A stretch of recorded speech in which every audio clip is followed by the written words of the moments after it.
Good evening, sir. I am Dr. Chavan at this end. Thank you very much for coming to Pune and explaining us the basic tenets of Islam, because there was something which I was not very acquainted with. And basically, I have one question for you. I've always been hearing you on QTV, where you have been trying to do away with myth-riddled religions. What I want to ask you is, how is Islam going to deal with the difference in true faith and blind faith? मैंने अच्छा सवाल पूछा है कि इस्लाम में true faith और blind faith में किस तरीके से आप तफर्रुक कर सकते हैं. How can you differentiate between true faith and blind faith, मतलब सही ईमान और गलत ईमान. हमें पहला ये तहकीक करना पड़ेगा कि कौन सी किताब खुदा के तरफ से भेजी गई है. मिसाल के तौर पे, अगर आपका बेटा बीमार है तो आप तहकीक करते हैं कौन सा डॉक्टर है. आप किसके पास भी नहीं जाएंगे अरे गहरे के वहां. आप देखेंगे डॉक्टर है, एमबीबीएस है, एमडी है, हार्ट की बीमारी, हार्ट स्पेशलिस्ट क्या जाएंगे. तहकीक करते, फिर जब मुकम्मल तहकीक करते फिर आप उसकी बात मानते. फिर आप हर बार देखते ना क्या दवा दे रहे, वो जो दवा देता है आप आंख बंद करके खाते. उसे ब्लाइंड फेथ नहीं कहते. आपने तहकीक किया है कौन सा डॉक्टर सही है, उसकी डिग्री क्या है, एमबीबीएस है, एमडी है, कायमे स्पेशलिस्ट है, हार्ट स्पेशलिस्ट है. तहकीक करने के बाद फिर जो वो दवा देते हैं आप खा लेते. That is not called blind faith, that is called a logical faith. But once you are convinced that the person is the right person, then you believe him blindly. But that's not called blind faith, that's called a correct faith. Unless someone proves to you that the doctor is giving you wrong medicine. अगर दूसरा doctor बोलता है कि वो doctor जो आपको दवा दिया है आप समझते हो वो एमडी है, लेकिन ये दवा लेटेस्ट रिसर्च में लिखा गया है कि वो जहरीली है, फिर आप नहीं खाएंगे.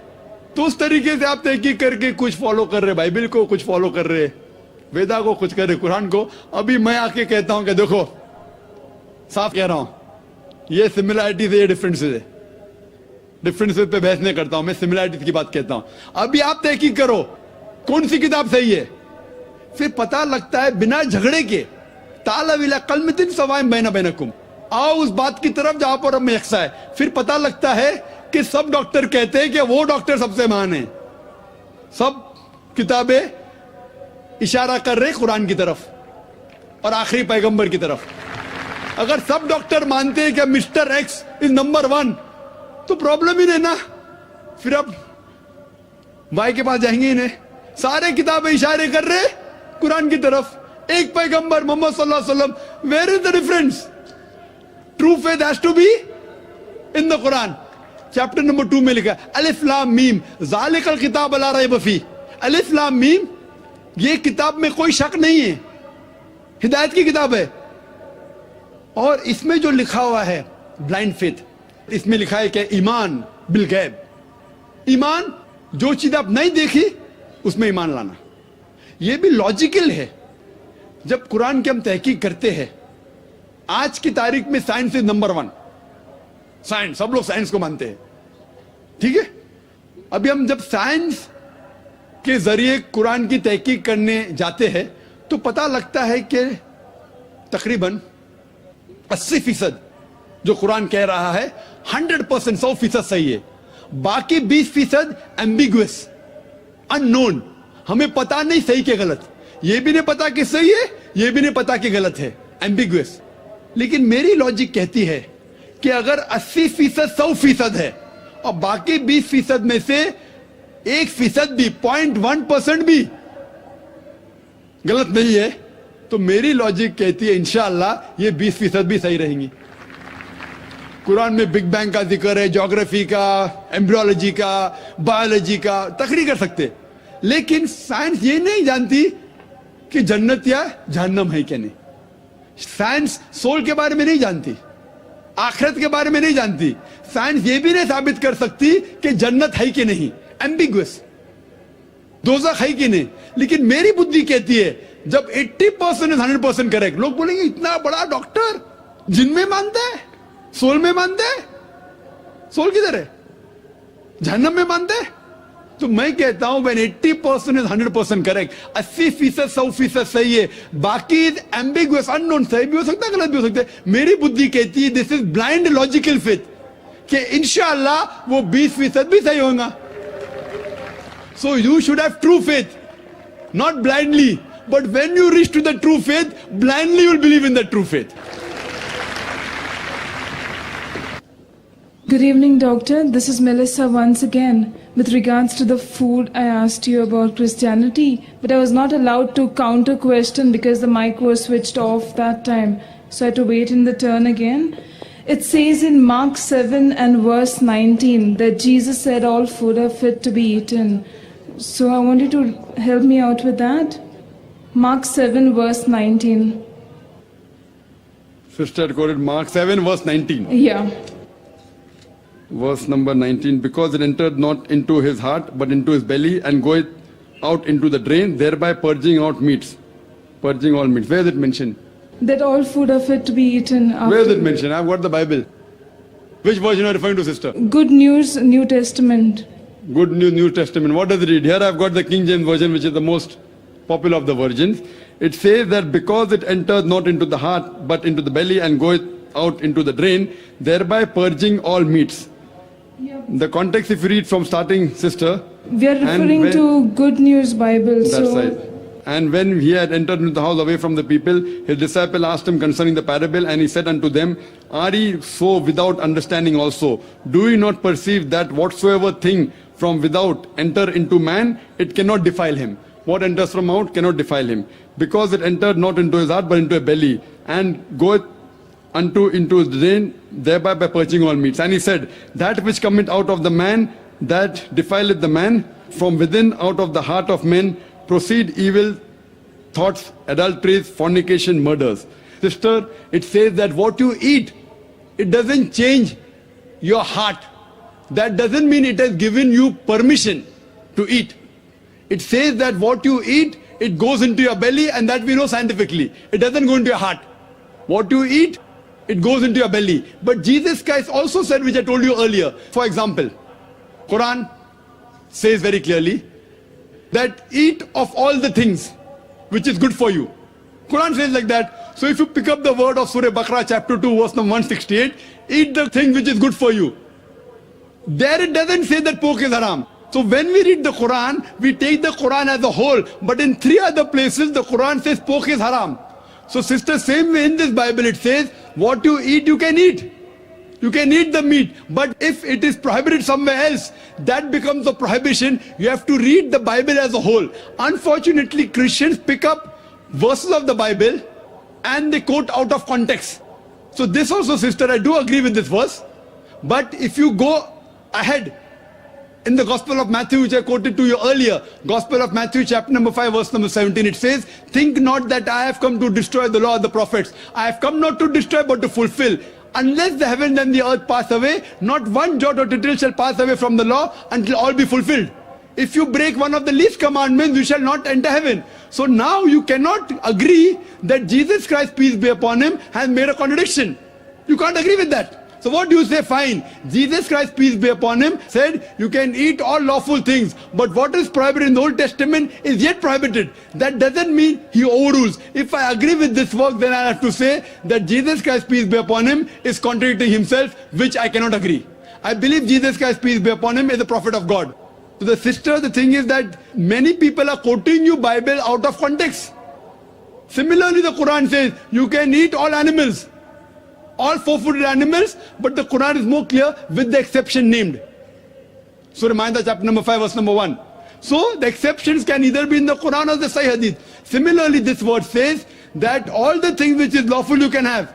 It's no problem. But what has been prohibited in the Old Testament is yet prohibited today, because if you break one law or one dot or one tittle, you shall not enter heaven. Hope that answers the question, sister. Assalamu alaikum. I'm a converted Muslim. My name is Sana Sajid Sayyed, and I heard, okay, in Islam, din aur duniya ko leke chalo. Din mein ہم رسول کے رسول میں چلتے ہیں, ہر فرض ہم ادا کرتے ہیں. دنیا میں مینی مور تھنگس اللہ تعالیٰ نے دیا ہے, just like a luxurious thing, whatever we are getting in this world. Okay, can you please tell me, can you please specify the things which we can follow, which we have to do? بہن نے اچھا سوال کیا ہے کہ اسلام میں دین اور دنیا کو ساتھ میں لے کے چلنا چاہیے. تو ہم کو دین محمد صلی اللہ علیہ وسلم سے ملتا ہے. یہ لگژریس چیز دنیا کی کیا ہے؟ کین یو نیم سم کچھ چیزوں کی آپ وضاحت کر سکے؟ باقی مذاہب جتنے اکثر وہ زیادہ تر اسپرچل ایسپیکٹ کو کیٹر کرتے. Islam caters to both body and soul, جسم کو بھی اور آتما کو بھی. اسلام میں دین اور دنیا الگ نہیں ہے. دنیا از پارٹ آف دین. آپ اچھے دیندار بن ہی نہیں سکتے جب تک آپ اچھی دنیا داری نہیں کریں. You asking what is the luxury of the world? میں نہیں. باقی ریلیجن میں آپ کو اگر دیندار بننا ہے تو دنیا چھوڑ دو, موناسٹیسزم. آپ دنیا داری چھوڑ دو, نہ شادی کرو نہ پیسے کماؤ اور ہمالیہ پہ جاؤ. اسلام میں شادی کرنا فرض ہے, لگژری ہے.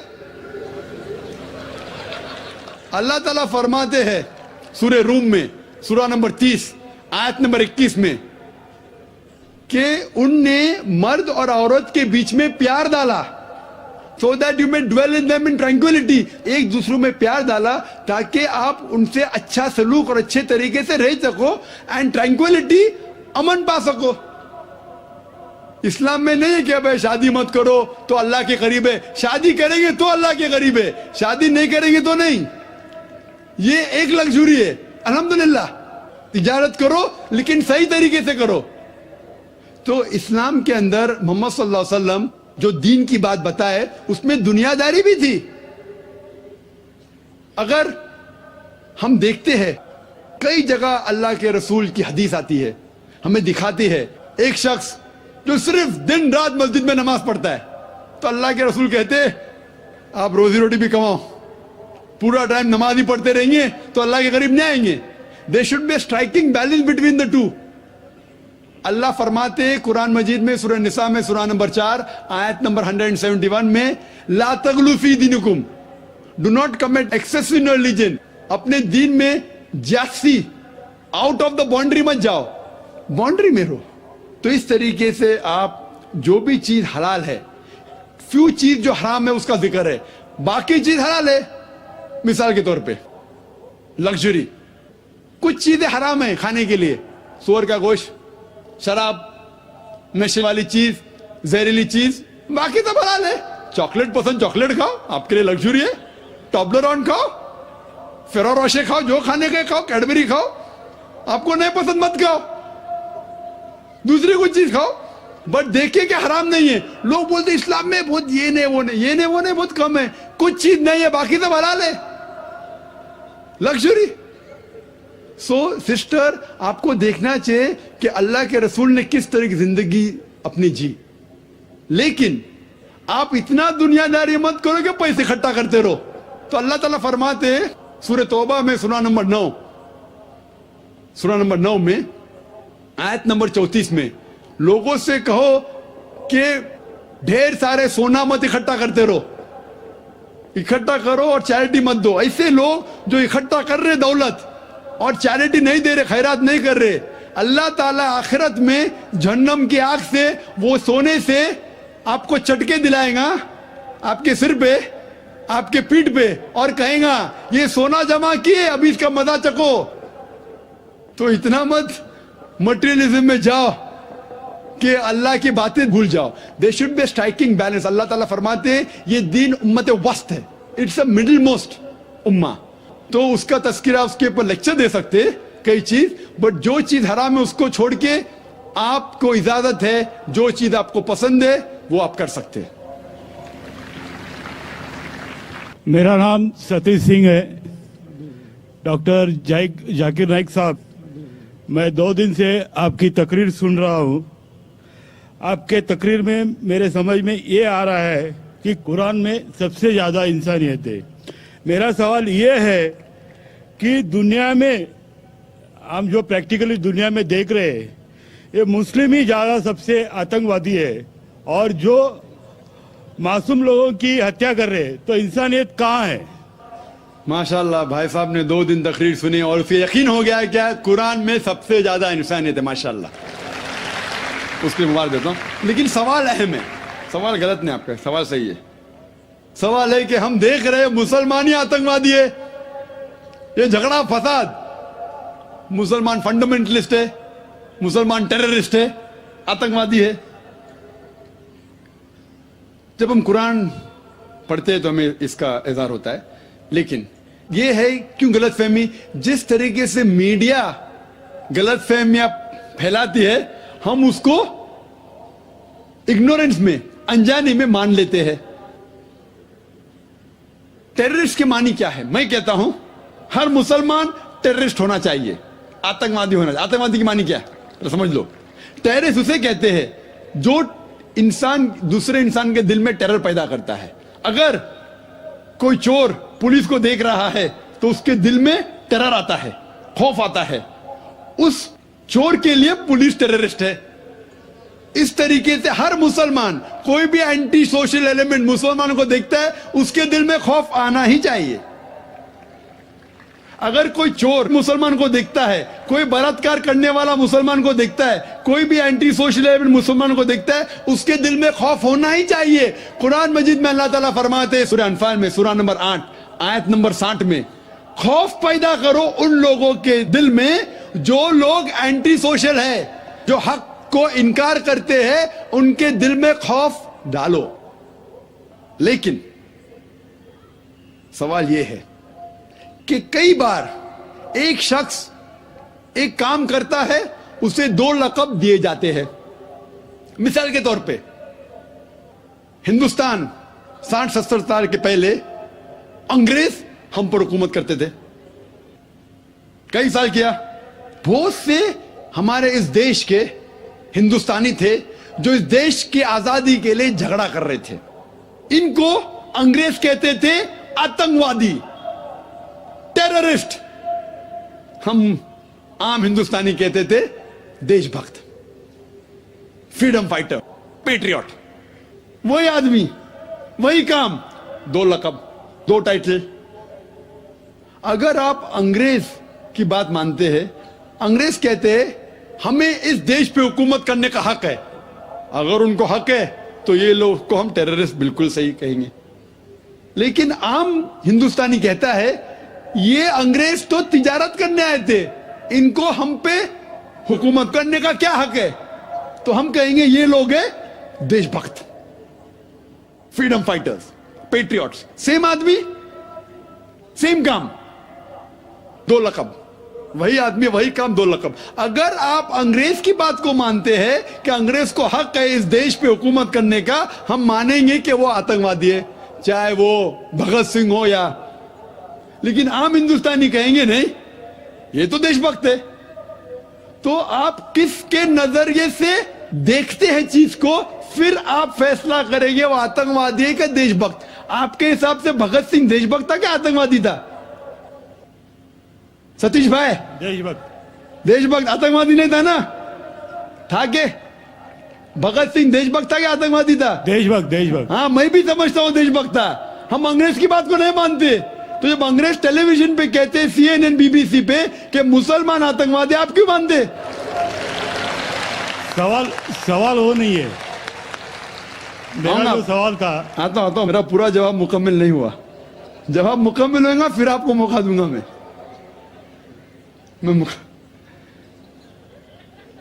Nelson Mandela, old south African government जो थी, सफेद हुकूमत, वो नेल्सन मंडेला को टेररिस्ट नंबर 1 कहती थी।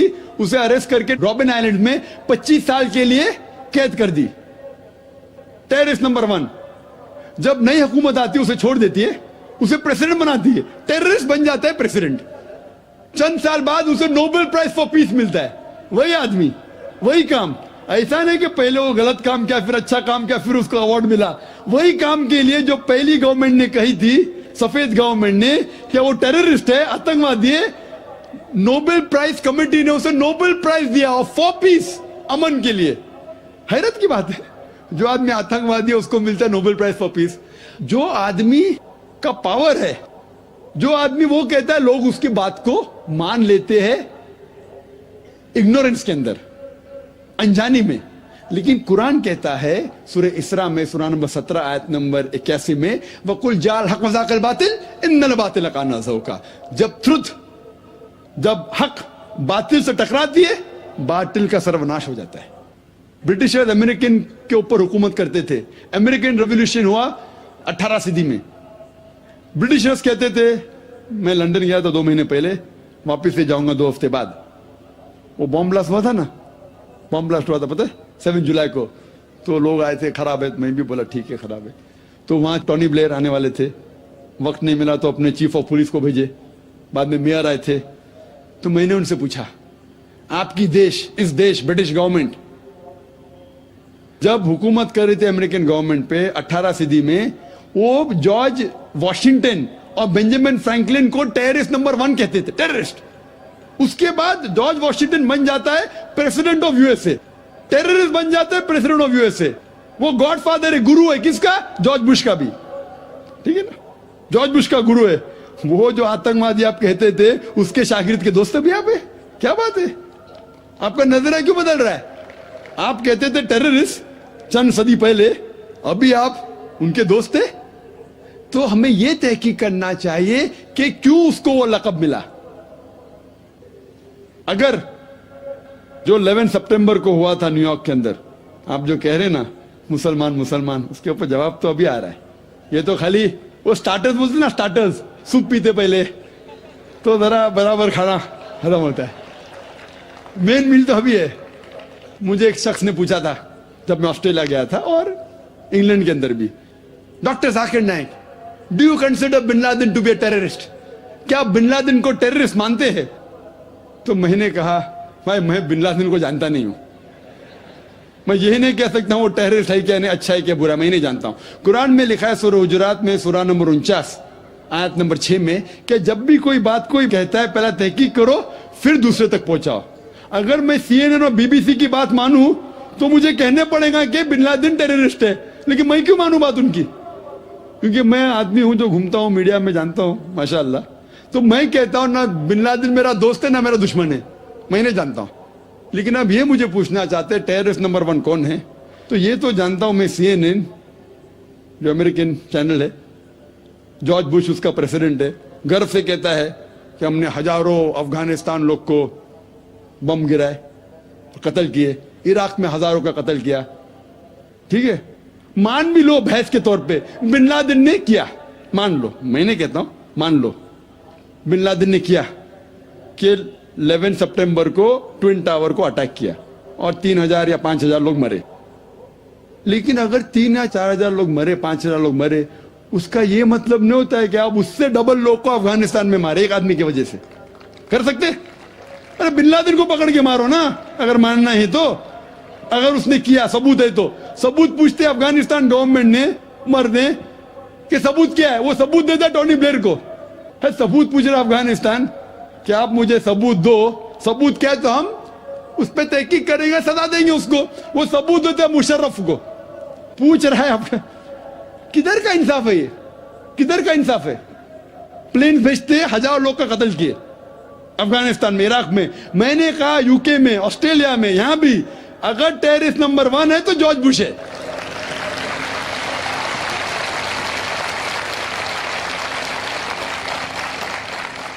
ट्विन टावर को किसने गिराया? CIA, FBI का क्या बजट है? इन लोग गर्व से कहते हैं अगर परिंदा भी पेंटागन के ऊपर उड़ेगा तो हम पहचान सकते। एक हवाई जहाज 1.5 घंटे बाद आके उसमें ठोक देता है, उनको पता ही नहीं चलता है। बहुत से अमेरिकन लोग, मुस्लिम लोग छोड़ो, क्या कहते हैं अमेरिकन लोग, क्रिश्चियन लोग कहते हैं क्या ये इनसाइड जॉब था, अंदर की बात थी, ये अंदर की बात। जिस तरीके से ट्विन टावर गिरा वो प्लेन के जरिए गिर ही नहीं सकता है। कितने लोग कहते हैं कि ये जॉर्ज बुश ने किया अपने वोट बैंक के लिए। कल मैं कह रहा था ना पॉलिटिशियंस के बारे में, कल की तकरीर सुनी ना आपने, हकीकत लगी क्या ने? क्या होगा? 5000 लोग को मारो, वोट तो मुझे मिलेगा। $1 ट्रिलियन नुकसान, क्या फर्क पड़ता है? अगर नहीं गिराऊंगा ट्विन टावर को तो मैं थोड़ी इलेक्शन में आऊंगा। क्या करो? 1000 लोग का कत्ल करो, नुकसान करो करोड़ रुपए का, मैं तो आ गया वापिस सीट पे। ये मैं नहीं कह रहा हूं, ये मैं नहीं कह रहा हूं, ये अमेरिकन लोग कह रहे। तो गलत है, मैं नहीं कह रहा हूं कि जॉर्ज बुश ने गिराया, मैं जानता ना, मैंने तहकीक थोड़ी की। मैं कह रहा हूं कि बाकी लोग क्या कह रहे। अमेरिकन लोग कहते कुछ लोग कि बिन लादेन ने क्या कुछ ने कहा, जॉर्ज बुश। लेकिन ये तो मैं जानता हूं कि मैं टीवी पे जो देखा हूं वो खुद के चैनल के ऊपर कि जॉर्ज बुश गर्व से कह रहा 1000 लोग को मैंने मारा हूं, इसीलिए मैं जॉर्ज बुश को टेररिस्ट नंबर 1 कहता हूं। कल मैंने कहा ये बाबरी मस्जिद में जो हुआ हिंदुस्तान में, गुजरात में क्या हुआ, वोट बैंक के लिए हिंदू मुस्लिम में झगड़ा करो। बाबरी मस्जिद को कौन जानता था पहले? आप जानते थे? सुने थे बाबरी मस्जिद के बारे में? ये दंगे फसाद के पहले 1985 के पहले सुने थे? नहीं सुना था। मैं भी नहीं सुना था। ये वोट बैंक के लिए झगड़ा फसाद, 1000 लोग मारे गए। गुजरात में जो हुआ क्या सही हुआ? अगर पुलिस चाहती तो, हमारे हिंदुस्तान पुलिस में माशाल्लाह इतना पावर है कि अगर चाहती तो दंगा फसाद हो ही नहीं सकता। बंबई में जो हुआ 1992 में, इफ द पुलिस वांटेड, किसकी जरूरत के बाहर रास्ते पे आए? लेकिन वो पॉलिटिशियन की इजाजत है, यहां मत जाओ, वहां मत जाओ, यहां हंगामा करो, यहां कर्फ्यू लगाओ, वहां मत कर्फ्यू लगाओ, यहां मुझे वोट मिलेगा, वहां नहीं मिलेगा। आप समझे ना? तो ज्यादातर चाहे इंग्लैंड में हो या अमेरिका में हो या हिंदुस्तान में हो, कोई भी पॉलिटिशियन हो, तो पॉलिटिशियन की हरकतों की वजह से, जैसा मैं कल कहा, तो लेबल लग गया अभी मुस्लिम लोग पे टेररिस्ट। अगर आप जानते गुजरात में कितने लोग के मां का अपने आंख के सामने बलात्कार हुआ, बलात्कार करने वाला पड़ोसी है, उसके ऊपर कोई एक्शन नहीं लिया जा रहा है, तो वो कानून अपने हाथ में लेता है, गलत करता है, अभी लेता है, क्या करे? सब समझ रहे? तो हमें यही जानना चाहिए इस आतंकवाद की जड़ क्या है। तो हमें जड़ पे जाना चाहिए और जड़ को खत्म करना चाहिए। अगर हम एक हो जाएंगे, अपनी किताब एक खुदा में माने, सिर्फ खुदा से डरे, जो खुदा की बात मानता उसको वोट दे, ना कि दंगे फसाद करे, आप समझ रहे? तो इंशाअल्लाह अमन होगा। और आप देखेंगे इसके बावजूद, इतना होने के बावजूद, अमेरिका में एक न्यूज है कि 9 महीने बाद 11 सितंबर के बाद 34,000 अमेरिकन ने इस्लाम कबूल किया। क्यों? जितना मीडिया इस्लाम के खिलाफ बात कर रही है, उतना ही इस्लाम फैल रहा है। मैं जब तकरीर करने जाता था 11 सितंबर के पहले अमेरिका में, मजमा होता था माशाअल्लाह हजारों लोग का, ये अमेरिकन बहुत कम आते थे। अभी जाता हूं तो बड़ी तादाद है। ये जानना चाहते क्या इस्लाम में? आप भी आ जाए, शायद 11 सितंबर के पहले नहीं आते थे, बराबर कि नहीं? आप जानना चाहते क्या मजहब है ये आतंकवादी मजहब, मैं भी तो देखूं, आके मुतासिर हो गए क्या नहीं? अल्हम्दुलिल्लाह। डंके की चोट पे कहता हूं, मैं क्यों डरूं किससे? क्योंकि अल्लाह ताला फरमाते हैं सूरह इमरान में, सूरह नंबर 3 आयत नंबर 54 में, मकरुम मकरल्लाह वल्लाहु खैरुल माकिरीन। उनने प्लान किया, प्लानिंग की, अल्लाह ने भी प्लानिंग की। सबसे बेहतरीन प्लानर अल्लाह है। ये वेस्टर्नर्स प्लानिंग कर रहे कि इस्लाम को दबाने को, इस्लाम और बढ़ रहा है और फैल रहा है। जितने दबाने की कोशिश कर रहे हैं, फैल रहा है। मीडिया कहती है कि इस्लाम में खवातीन के हुकूक नहीं है। 2/3 ऑफ द पीपल एक्सेप्टिंग इस्लाम, 66% के ऊपर जो लोग इस्लाम कबूल कर रहे हैं अमेरिका और यूरोप में, वो वुमेन है, औरतें। अगर औरतें को हुकूक हक नहीं मिलते इस्लाम में, तो ये अमेरिकन औरतें इस्लाम क्यों कबूल कर रहे, यूरोपियन औरतें क्यों कबूल कर रहे? क्योंकि इनको इस्लाम में जितने खराबी दुनिया में है उसका हल मिल रहा है। योन रेडली थी एक ब्रिटिश रिपोर्टर जो अफगानिस्तान में गई थी रिपोर्ट करने के लिए तालिबान के वक्त। जिस तरीके से सलूक किया तालिबान ने उनके साथ, मैं तालिबान का दोस्त नहीं हूं भाई, तो आप बोलेंगे तालिबान का एजेंट आ गया। मैं ना बिन लादेन को जानता हूं ना कोई तालिबान को जानता हूं, हक की बात कहता हूं, डरता नहीं हूं। अगर ब्रिटिशर्स ने कहा कि भगत सिंह टेररिस्ट है, मैं उनके खिलाफ हूं, डरता नहीं हूं। तो योन रेडली ने इस्लाम कबूल किया, बाद में गई थी खिलाफ लिखने के लिए, मुतासिर हो गई, मुस्लिम बन गई। तो इसीलिए हमें हक की तहकीक करना चाहिए और हमें जो लोग हक के खिलाफ है उनके साथ जंग करना चाहिए, तभी इस दुनिया में अमन होगा। जी दोस्तों, उम्मीद करता हूँ आप लोगों ने डॉक्टर ज़ाकिर नाइक साहब की वीडियो देख ली होगी اور آپ لوگوں کو پسند بھی آ چکی ہوگی۔ یقیناً اس بات کی تحقیق کرنا کہ کیا صحیح ہے کیا غلط ہے، جیسے کہ ڈاکٹر صاحب نے بھی بتا دیا کہ دیکھو اگر آپ کو کچھ لوگ بتائے کہ فلاں ڈاکٹر صحیح ہے، MBBS ہے، ڈگری آپ کو بتائے، اور جو پیشنٹ ان کے پاس گئے ہے وہ بھی آپ کو بتائے کہ بالکل مجھے یہ دوائی دی ہے اور میں بھی اس سے ٹھیک ہوا ہوں، تو آپ آنکھیں کھول کر یعنی آنکھیں بند کر کے آپ اسے استعمال کریں گے۔ پھر اس کے بعد اگر کوئی بتائے کہ یار فلاں ڈاکٹر صحیح نہیں ہے، مجھے یہ دوائی دی تھی اور جو ہے نا اس سے مجھے یہ مزید مسئلے بنے، مزید بیماریاں میرے جسم کے اندر آ گئی ہے، تو آپ نہیں کہیں گے، کیونکہ ڈیفرنٹ ایک خبر آپ کو صحیح ملی، دوسری خبر آپ کو غلط ملی، تو اس لیے آپ تذبذب میں ہو جاتے ہیں، ٹھیک ہے نا۔